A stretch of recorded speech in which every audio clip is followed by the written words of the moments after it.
महाराष्ट्रातील महायुती सरकारमधील भ्रष्ट मंत्र्यांच्या विविध कारनाम्यांनी महाराष्ट्रात देशभरात बदनाम होत असल्याचा आरोप करत राज्यातील जनतेला या सरकारच्या भ्रष्टाचाराबाबत जागृती करण्यासाठी कोपरगाव शिवसेना उद्धव बाळासाहेब ठाकरे पक्षातर्फे सोमवारी दुपारी 12 वाजता छत्रपती शिवाजी महाराज स्मारकापासून मोर्चा काढत तहसील कार्यालयासमोर उग्र आंदोलन करण्यात आले। कृषी मंत्री खेळतात रमी, कुठे आहे विकासाची हमी, काळे धंदे, भ्रष्ट कारभार, सत्ताधारी महाराष्ट्रावर भार, बाराच्या सावलीत बसले कोण, काळ्या धंद्याचे पुढारी दोन, जे भुलतात 50 खोक्याला, असले मंत्री हवेत कशाला। महायुती सरकारमधील भ्रष्ट नेत्यांची हकालपट्टी झालीच पाहिजे। आजार उठलाय घोटाळ्यांचा, खुर्चीवरून हटवा। भ्रष्टाचारांना हे घोषणा फलक दाखवत शिवसैनिकांनी कोपरगाव छत्रपती शिवाजी महाराज स्मारक ते तहसील कार्यालय येथे जात घोषणा दिल्या व त्या ठिकाणी जाऊन प्रतिकात्मक रमीचा डाव मांडून मंत्र्यांचा निषेध व्यक्त केलाय। राज्य सरकारमधील समाज कल्याण मंत्री संजय शिरसाट यांचा 60 कोटींचा घोटाळा आणि 1,500 कोटींचा गैरव्यवहार, कृषी मंत्री असताना माणिकराव कोकाटे यांचे रमीचे डाव आणि नुकसानग्रस्त शेतकऱ्यांबद्दल बोलताना ढेकळांचे पंचनामे करायचे का, असे वाह्यात विचारलेले प्रश्न, गृहराज्यमंत्री योगेश कदम यांच्या मातोश्रींच्या नावे असलेला डान्स बार, राज्य सरकारमधील मंत्र्यांचे आणि अधिकाऱ्यांचे हनी ट्रॅप प्रकरण, अशा अनेक विषयांचा जाहीर पंचनामा करत शिवसैनिकांनी सरकारवर तीव्र शब्दात निषेध व्यक्त केला आहे। लवकरात लवकर माननीय मुख्यमंत्र्यांनी या भ्रष्ट मंत्र्यांची हकालपट्टी करावी अशी विनंती यावेळी करण्यात आली। तसेच विशेष अधिकारात सदर वादग्रस्त मंत्र्यांना बडतर्फ करून जनतेच्या भावनांचा आदर करावा, अन्यथा बेताल वक्तव्य करणाऱ्या मंत्र्यांचा बंदोबस्त जनताने केल्यास त्यास शासन जबाबदार राहील, या आशयाचे निवेदन ही कोपरगाव शहर शिवसेनेच्या वतीने तहसीलदार यांना देण्यात आले आहे।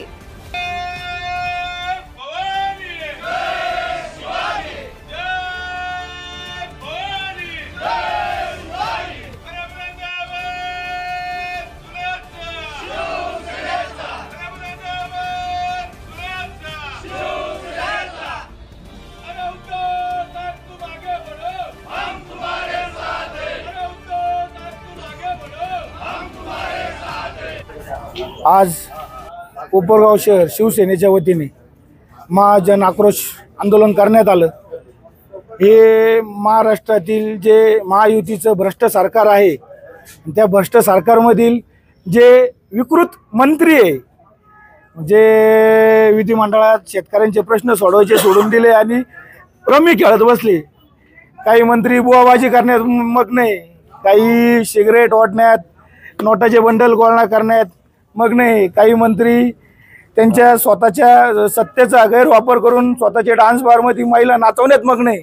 अशा या सर्व भ्रष्ट मंत्र्यांचा आणि या महायुती सरकारचा आम्ही कोपरगाव शहर शिवसेनेच्या वतीने जाहीर निषेध करतो आणि या भ्रष्ट मंत्र्यांना लवकरात लवकर मुख्यमंत्री देवेंद्र फडणवीस यांना सांगतोय किंवा विनंती करतोय का त्यांनी या अशा मूर्ख मंत्र्यांचे राजीनामे घेऊन सरकारची जी नाचक्की होतीये किंवा सरकारचं जे चरित्र हाणून उरायलं, अशा लोकांना यांनी लवकरात लवकर मंत्रिपदातून काढावं आणि त्यांचा राजीनामा घ्यावा, एवढंच बोलतो। जय हिंद, जय महाराष्ट्र। आज संपूर्ण महाराष्ट्रात माननीय पक्षप्रमुख उद्धव बाळासाहेब ठाकरे व युवासेना प्रमुख आदित्य उद्धव साहेब ठाकरे यांच्या नेतृत्वाखाली संपूर्ण महाराष्ट्रात एक जन आक्रोश आंदोलन, म्हणजे महाराष्ट्र सरकारमध्ये कलंकित आणि भ्रष्टाचार मंत्र्यांच्या विरोधात हा एक सुसंस्कृत महाराष्ट्राला कुठे नेऊन ठेवलं आहे याचा विचार करण्याची वेळ आज आपल्यावर आलेली आहे। की आज का म्हणजे या महाराष्ट्राने आत्तापर्यंत पूर्ण भारताला एक चांगली दिशा आणि चांगलं राज्य कशा प्रकारे असा ह्याचं कायम मार्गदर्शन किंवा कायम पुढाकार घेतलेला आहे। आणि आजच्या ह्या म्हणजे मी म्हणाले ह्या लोकांना कसली लाज वाटत नाही। एक स्वतःला कृषी मंत्री म्हणजे आपल्या जवळच्याच तालुक्यातील कृषी मंत्री आणि तुम्ही भर विधानसभेत तुम्ही कमीत कमी तितक्या 4-5 लाख लोकांचं लोकप्रतिनिधी करतात आणि तुम्ही त्यांचे प्रश्न सोडवण्यापेक्षा तिथे तुम्ही एक रम्मी खेळण्यात मग्न आहे। आणि एक मंत्री बुवाबाजी करण्यात की मला स्वतःला मंत्रीपद मिळावं, पालकमंत्री मिळावं म्हणून आगोरी पूजा करताना दिसत आहे। आणि एक मंत्री चड्डी बन्यांवर सिगरेट ओढत असताना बॅगा भरून नोटाचे बंडल त्याच्याकडे दिसत आहे। व एक मंत्र्यांचे तर अक्षरशः 22 मुली ज्यांच्या डान्स बारमध्ये सापडल्या तरुण मुली, त्याही म्हणजे ह्यांना आपला सुसंस्कृत महाराष्ट्र हा त्यांनी कुठे नेऊन ठेवला आहे याची स्वतःलाही त्यांना लाज वाटत नाही। आणि बाकीच्या गोष्टीवर आम्ही एवढंच करतो की आज हे आमच्या कोपरगाव शहर शिवसेनेतर्फे व तालुका शिवसेनेतर्फे आज तहसीलदारांना आम्ही निवेदन देण्यात आलेलं आहे की या सगळ्या भ्रष्टाचार मंत्र्यांचं माननीय मुख्यमंत्री देवेंद्र फडणवीस साहेब यांनी त्यांची हकलपट्टी करावी, ही सद्बुद्धी मुख्यमंत्री साहेबांना मिळो एवढीच देवाचरणी प्रार्थना करतो। एवढंच बोलतो। जय हिंद, जय महाराष्ट्र। कोपरगाव शहर तसेच तालुका शिवसेनेच्या वतीनं हा निषेध मोर्चा काढण्यात आला। या सरकारमधील मस्तवाल आणि मुजोर मंत्र्यांचं जे काही प्रकरण गेल्या 2 महिन्यापासून 3 महिन्यापासून चालू आहे त्याची दखल या सरकारने आतापर्यंत घेतलेली नाही। मुळात या राज्याचा जो आपला अन्नदाता आहे तो शेतकरी, त्या शेतकऱ्याचं कर्जमाफी करायची, त्याला झालेला त्रास, त्याला वेळेवर न मिळणारी मदत याकडे लक्ष न देता अशा मस्तवाल आणि मुजोर मंत्र्यांना पाठीशी घालण्याचं काम हे सरकार करतंय। या सरकारमध्ये जी न्यायदेवता आहे ती न्यायदेवता कुठेतरी हरपलेली आहे असं आमचं स्पष्ट मत आहे। जी विधिमंडळ, जे आपण एक मंदिर म्हणतो, लोकशाहीचं पहिलं मंदिर म्हणजे विधिमंडळ, त्या विधिमंडळामध्ये रमी नाही, रमी नावाचा एक जुगार खेळला जातो। याचा अर्थ काय? तुम्ही जर कॅबिनेट पदाचे मंत्री आहात त्या दर्जाचं तुम्ही कुठंतरी भान राखलं पाहिजे। त्याचप्रमाणे उघड पैशाची देवाणघेवाण होते, त्याचप्रमाणे ज्या देशामध्ये शहरामध्ये कायदा सुव्यवस्थेचे आपण भान राखलं पाहिजे त्या मुंबईच्या आर्थिक राजधानीमध्ये डान्स बारची परवानगी देऊन स्वतः मंत्री त्या डान्स बारचे मालक होतात। याच्या इतकी दुर्दैवी घटना आतापर्यंत या देशात घडलेली नाही। आमची विनंती सरकारला यही आहे, जर मंत्री जरी तुमचे असले तरी राज्य हे जनतेचं आहे।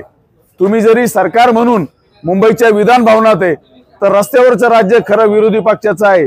आणि येणाऱ्या काळामध्ये या मस्तवाल आणि मुजोर सरकारला आम्ही त्यांची जागा दाखवल्याशिवाय राहणार नाही, हीच कळकळीची विनंती माननीय मुख्यमंत्री साहेबांना करतो आणि आमचे 2 शब्द संपवतो। जय हिंद, जय महाराष्ट्र।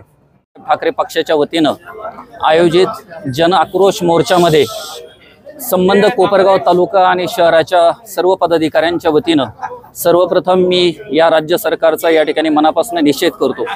अत्यंत निर्लज्जपणे या ठिकाणी संपूर्ण राज्यामध्ये कारभार सुरू आहे। या कारभाराच्या विरोधात एक निषेध मोर्चा म्हणून आम्ही सर्व शिवसैनिक बांधव या ठिकाणी सक्रिय झालो आणि खऱ्या अर्थाने रस्त्यावर उतरलेलो आहे। आत्ता हा आपण ज्या पद्धतीने निषेध मोर्चा केला आहे याची दखल जर राज्य सरकारने घेतली नाही आणि संबंधित भ्रष्ट मंत्र्यांना जर ह्या राज्य कारभारातनं बाजूला केलं नाही तर येणाऱ्या काळामध्ये शिवसेना हे आंदोलन अधिक तीव्र करेल। आमचे पक्षप्रमुख सन्माननीय उद्धव बाळासाहेब ठाकरे यांचा 2.5 वर्षाचा कार्यकाळ आपण सर्व जनतेने या ठिकाणी बघितलेला आहे। अत्यंत सन्मानपूर्वक शेतकऱ्यांशी लीन होऊन आणि नम्रपणे त्यांनी कारभार या महाराष्ट्राचा केला, या संपूर्ण जनतेला त्याचा माहिती आहे। परंतु ह्या काळामध्ये त्या 2.5 वर्षानंतर ज्या पद्धतीने राज्य सरकार कारभार करत आहे हा कारभार अत्यंत गलिच्छ आणि लीन स्वरूपाचा आहे। म्हणून माझी तमाम राज्य सरकारच्या जे पण प्रतिनिधी असतील, आता माननीय तहसीलदार साहेबांना मी या ठिकाणी निवेदन दिलेलं आहे। आम्ही त्यांनाही विनंती केलेली आहे की या बाबतीत आपण आमच्या निवेदनाची दखल घेऊन येत्या काळामध्ये राज्य सरकारमधले हे जे मंत्री असतील ज्यांच्याकडनं चुकीचं काम होतंय या मंत्र्यांना तात्काळ आपण दूर करावं अशी या निमित्ताने मी विनंती करतो आणि राज्य सरकारला इशाराही देतो की येणाऱ्या काळामध्ये जर आपण याची दखल घेतली नाही तर शिवसेना हे आंदोलन अधिक उग्र स्वरूपाचं करेल अशा पद्धतीची आपल्या सगळ्यांना ग्वाही देतो आणि थांबतो। जय हिंद, जय महाराष्ट्र।